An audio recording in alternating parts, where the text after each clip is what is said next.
నమస్తే friends, welcome to my channel. భారతీయులకు ప్రపంచవ్యాప్తంగా ఒక మంచి గుర్తింపు ఉంది. అది కల్చర్ పరంగా గానీ, హాస్పిటాలిటీలో గానీ, ఫుడ్ పరంగా గానీ, కలర్‌ఫుల్ లైఫ్ స్టైల్‌లో గానీ అలా పెద్ద లిస్టే ఉంటుంది. కానీ చాలా మందికి తెలియని ఇంకో విషయం ఏంటంటే, షైనింగ్ థింగ్ అయినటువంటి గోల్డ్ కూడా ఇండియన్స్ కల్చర్‌లో ఎస్పెషల్లీ మన తెలుగు కల్చర్‌లో చాలా ఫేమస్. అది జ్యువెల్లరీ కావచ్చు లేదా ఇన్వెస్ట్‌మెంట్ పరంగా కావచ్చు. ఇండియా ప్రపంచంలోనే ఒక లార్జెస్ట్ గోల్డ్ కన్జ్యూమర్ కంట్రీస్‌లలో ఒకటి. అలాంటి గోల్డ్ ప్రైస్‌ని ఎవరు డిసైడ్ చేస్తారు?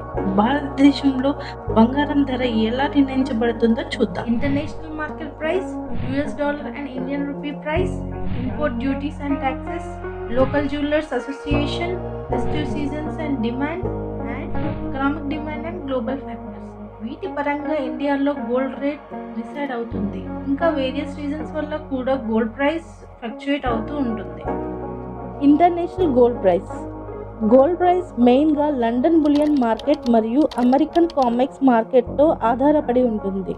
అక్కడ ధర పెరిగినా తగ్గినా ఇండియన్ ప్రైస్ కూడా అలాగే మారుతుంది. డాలర్ రూపీ మారకం విలువ. ఇండియా ఎక్కువగా గోల్డ్ని ఇంపోర్ట్ చేస్తుంది, సో రూపీ వాల్యూ గోల్డ్ రేట్ని ఇంపాక్ట్ చేస్తుంది. డాలర్తో కంపేర్ చేసినప్పుడు రూపాయి విలువ తగ్గితే గోల్డ్ రేట్ పెరుగుతుంది. అదేవిధంగా రూపాయి విలువ పెరిగితే గోల్డ్ రేట్ ఇండియాలో తగ్గుతుంది. Import duty and taxes. Indian government గోల్డ్పై ఇంపోర్ట్ డ్యూటీ అండ్ జిఎస్టీ విధిస్తుంది.